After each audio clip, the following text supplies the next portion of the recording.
এনসিপিতে যোগ দিয়েছেন সাবেক উপদেষ্টা আসিফ মাহমুদ সজীব ভুঁইয়া। তবে এবারের জাতীয় নির্বাচনে অংশ নিচ্ছেন না তিনি।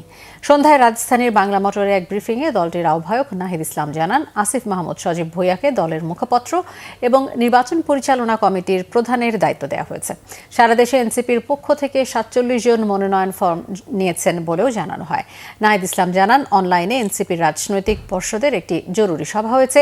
সেই সভার সিদ্ধান্ত অনুযায়ী আসিফ মাহমুদকে এনসিপির মুখপাত্রের দায়িত্ব দেওয়া হয়েছে।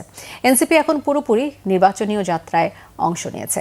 দলের প্রার্থীদের জিতিয়ে আনতে আসিফ মাহমুদ কাজ করবেন বলেও জানানো হয় সংবাদ সম্মেলনে।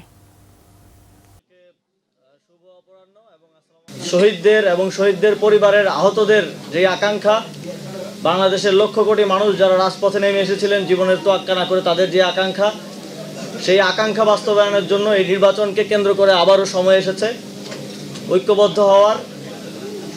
সেই জায়গা থেকে আমি জাতীয় নাগরিক পার্টি এনসিপিতে আজকে যোগদান করছি। এনসিপি নির্বাচনী যাত্রায় পুরোপুরি ঢুকে পড়েছে এবং এই নির্বাচনকালীন সময়ে এই নির্বাচনে কর্মযোগ্য এই গুরুভার এবং আমি এই সময় সংগঠনটাকে ধরে রাখার জন্য জনাব আসিফ মাহমুদ সজীব ভুঁইয়া তিনি এবারে নির্বাচনে অংশগ্রহণ করবেন না, বরং জাতীয় নাগরিক পার্টি এনসিপির মনোনীত প্রার্থী যারা রয়েছেন তারা যাতে জিতে আসতে পারে এবং সংসদে গিয়ে বাংলাদেশের মানুষের গণ অভ্যুত্থানের পক্ষের কণ্ঠস্বর হয়ে উঠতে পারে, সেজন্য তিনি কাজ করবেন।